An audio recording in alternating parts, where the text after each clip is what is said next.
from Mediaite. So Jon Stewart says F the norms, and he issues a scathing supercut slamming Joe Biden's hypocrisy in pardoning his son and Democrats defending it. I got a clip for you, and we'll start with this one where I don't know what the point he's making, but you know it's funny to see. Faith in the rule of law. Finally, Democrats have a moral perch from which they can judge without shame, hypocrisy, or nuance. Breaking news, President Biden has issued a pardon for his son, Hunter Biden. Mother... We were so close. But you know what? Good, get fine. It's good. It's right. It's his right. He's an 82-year-old man. Doesn't want to spend the rest of his life visiting his son in prison. Republicans get away with this shit all the time. I'm sure the pardon is a narrowly written, precisely drawn farewell note of compassion for a loved one. The pardon sweeping, covering offenses that Hunter Biden, quote, has committed or may have committed or taken part in over the past 11 years.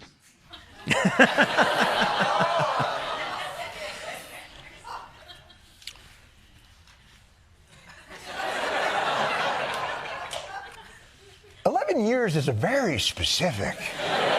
So you get the point, because we've talked about this, but what I find largely interesting here is the audience laughing, Jon Stewart expressing his incredulity, I suppose, at the notion of an 11-year pardon. But this is just one example, right? There's another story I can easily bring up here to make this point. Charlemagne the God says Democrats have lost the moral high ground after Hunter Biden pardon. And also, he previously said that he felt like the Democrats were lying to him. So we're seeing a break in multiple parts for the Democratic establishment, the party, and its media apparatus. Prominent liberal personalities saying, I think I was lied to. Prominent personalities having called them out the year or longer before all this is going on, like you, Cenk, and even running for president saying Biden can't win. And now Jon Stewart, people like Bill Maher, all acting like, I'll just put it this way, many personalities saying, all of a sudden, hey, we feel like we were being lied to. Ezra Klein coming out and saying this. And the big question then is, what does the Democratic Party turn into? Is it going to go far left, AOC squad, or is it going to go establishment, Nancy Pelosi, Chuck Schumer, or is there something else? Yeah, so first let's start with Jon Stewart and Charlemagne. So those are my guys. I love those guys. Those are allies. And so they deserve credit for saying that Joe Biden was old when apparently people thought that was outrageous and scandalous. And Jon Stewart did a segment on it, and everybody got super mad at him. Like, when I do it, they expect it. They're like, oh, okay, there's that annoying guy who keeps telling the truth, okay? Shut up, we're all lying. We're all lying. He's young, dynamic. Just say it, right? But when Jon Stewart said, no, not young and dynamic, obviously old and in mental decline, people were super furious. Charlemagne said it, etc. So those are the good guys. So then, you know, you've got Ezra Klein, which we could talk about a little bit later, but I think he's been an interesting guy. I think he's overall positive. He did question Biden a couple of times. He's taken a little bit of credit here, and at the end, anyway, he's a mixed bag, but overall I like him, and we can get into whether that you guys agree, disagree, etc. Then there's the Pod Save America guys who look, on a personal level, I've met him a couple times, don't mind him. One of them, Tommy, did the Young Turks one day, liked him, no problem, etc. They're good guys in my estimation in our brief interactions, but come on, guys, you're the establishment, and you said that Biden was fine, and then you said Kamala Harris was great, and they weren't. They sucked. And so now all of a sudden, like, there's news reports about Pod Save America realizes Biden might not have been the right candidate. Oh, did they? Oh, I see. Oh, he might have stayed in the race too long. But guys, that's what we were saying. And I don't mean it. And then you have mainstream media, which is way worse than all the people that I just mentioned. You know, the Whoopi Goldbergs, the Joe Scarboroughs, just the serial liars who lie and do marketing and propaganda for the Democratic Party. So that's the media. If you want, I'll get into the politics. Is it your sense that the Pod Save America guys don't qualify as mainstream? I mean, they were, if I understand correctly, they did work with the Obama administration or with Barack Obama, and so I feel like they're as you know, as mainstream Democrat as you can kind of get. Okay, keeping it real. So this Pod Save America has this funny role in that they have a mainstream mentality, unquestionably, but they're a podcast. So, like, when the mainstream politicians want to go crazy, they go on Pod Save America. They're like, well, I was on a podcast. Yeah, I was online. It was It funny wasn't even too, because CNN. It was so crazy. It's the Okay, I was safe- talking to a microphone. It was nuts. You saw Jen O'Malley Dillon being like, wait, I can curse on here. And she was cursing, and she was so happy about it. And I was like, you don't get to do that all the time, do you? Right. So it's cover, essentially, then. Right. Well, look, they I'm sure they genuinely mean what they say, right? Sure. So, to be fair to them. And they're look, I agree with them on a lot of policies. Well, I mean, do they hold on? You said they mean what they say, but they were saying that Joe Biden was great, and then they also said that until Kamala Harris came in. Do you think they meant that, or were they were they lying then? So which one do you think it is? So I do genuinely wonder about that, right? So did they really get themselves to believe that Joe Biden was young and dynamic and the best possible candidate for the Democratic Party, which I always said was the biggest insult you could give to the Democratic Party, to say that a guy whose brain was falling out of his ear is the best candidate we have in the whole country? Really? Out of like 150, 170 million people, you thought he was the best possible candidate? So no, you can't possibly believe that. So that's got to be a lie, right?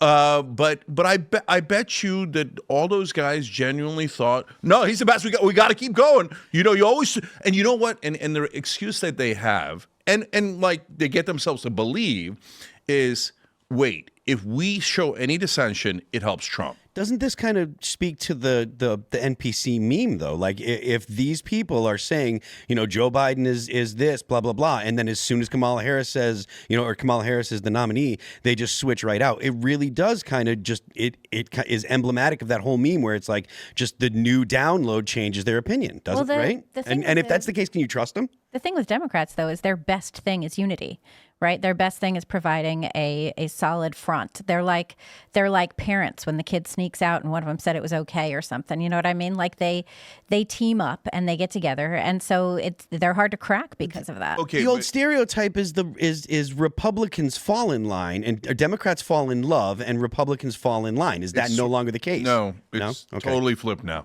So that was the case. Now, if you're a Democrat and you don't fall in line, there's going to be hell to pay. Okay. Yeah. So is that new, though? I mean that. So that's been going on for some time, but so that saying is like the Tip O'Neill saying from the 1970s: all politics is local. When now no politics is local; it's all national. It's all national, and right? People make their so they still keep saying that stuff, but in reality, the Republicans fell in love with Trump, and the Democrats are always told fall in line, right? And so, like, just real quick to address what you guys are saying. So, in the Democratic Party, unity is put up as like the greatest value of all time, when in reality, unity has destroyed the party because it's a forced unity. It's not a real unity. They say, we anoint Biden, we anoint Hillary Clinton, now everybody unify. What that means is our donors picked Hillary Clinton, our donors picked Joe Biden, so shut up, okay? All you rascally, annoying populists and stuff like that, and with your stupid Bernie Sanders. No donor even approves of Bernie Sanders, okay? We demand unity, okay? And so that's a fake thing to try to get not unity, but compliance and obedience. There's a good example of this. Molly Jong Fast was on, I think it was at MSNBC. Yeah, I think she was asked, breaking news, Joe has pardoned Hunter. Hey, this just happened. What do you have to say? And her response was, I have no take on that. I'll have to think about it. And certainly, I'm not requiring every single personality ever to know everything. But this is an example of, I can't possibly answer with the Democratic Party line live on TV. You'll have to give me a few minutes to consult. I have to go figure it out. I mean, the thing with the Democrats, to be fair to her, I don't know what exactly happened with her. Maybe she really genuinely didn't know. She's like, I'll give her that. Right. Yeah. But I think this is an example. I think it's probabilistically an example of, I got to be honest, if you took the average conservative and put them on TV and asked them a question, they're going to say something. They're going to have some kind of opinion on it or whatever. And I think this goes to the bigger picture of, and I'll say all these liberal personalities have been complaining about this. Even David Pakman's complaining about it. Conservatives are knocking on the door to come on your show, and liberals are like, let me talk with our PR people and see if we can make something happen, and they don't do it. We can't. Can I just address that real quick? It's way worse than that. So why does Pod Save America exist in a sense, right? So that they could, as we talked about, they could feel cool for going online or on a podcast, etc. But would those people who ran Biden's campaign ever come on the Young Turks?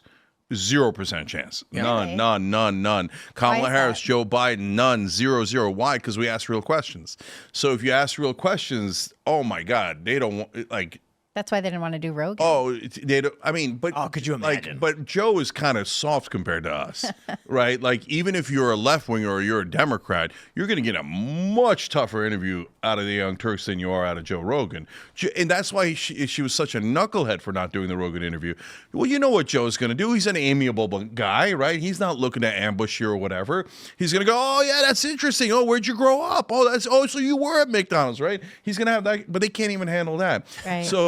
So that's why the Jen O'Malley Dillons and stuff, she's not going to come on. We're going to ask follow-up questions and be like, hey, why did you turn down hundreds of millions of dollars in earned media and free media? Mm-hmm. I mean, you keep raising money. You kept asking people for, give me money, give me money. Oh, we raised donor money. We were calling.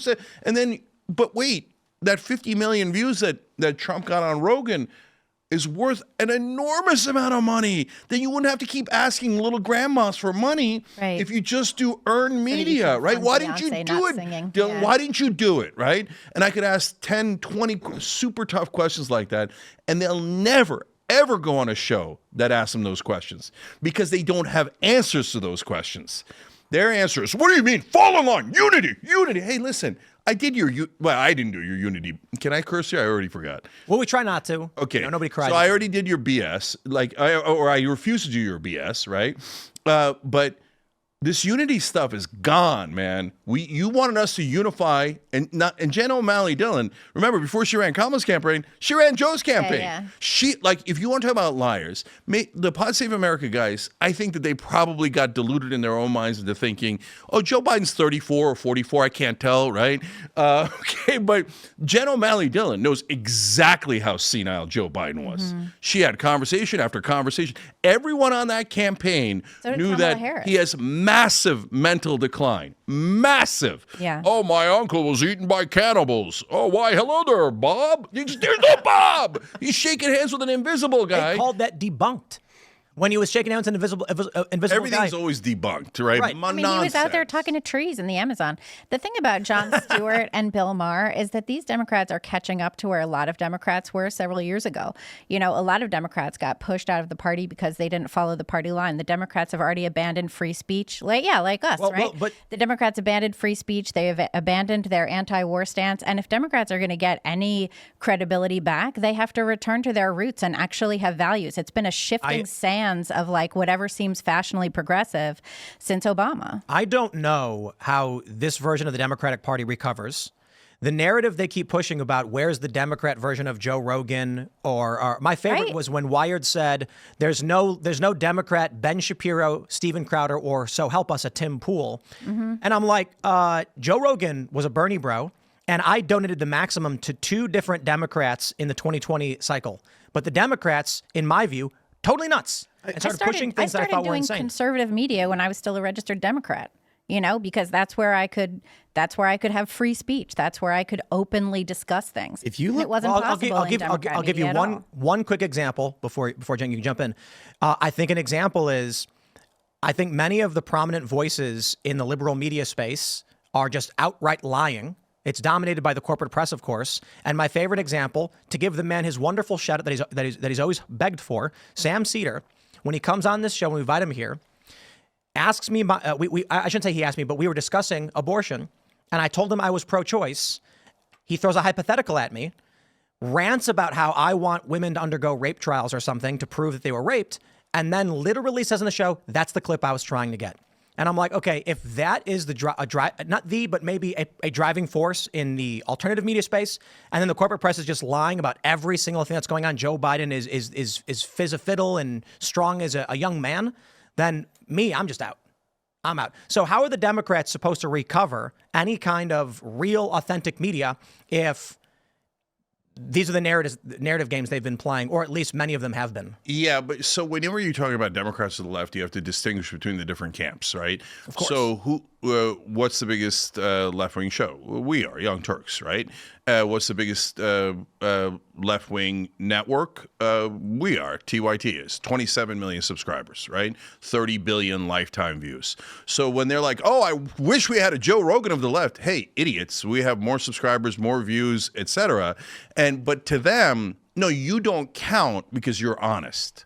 We didn't mean we want left-wing media. We meant we want left-wing media to do our propaganda, but you won't do our propaganda. Well, that's why we're popular, because we don't do your propaganda, right? That's why. So, and they're like, no, but we just want to pay for someone to be super popular and just tell us that Joe Biden is young and Kamala Harris doesn't have talking points and the donors are not in charge, etc. Well, you're never going to get that. Do they not understand that?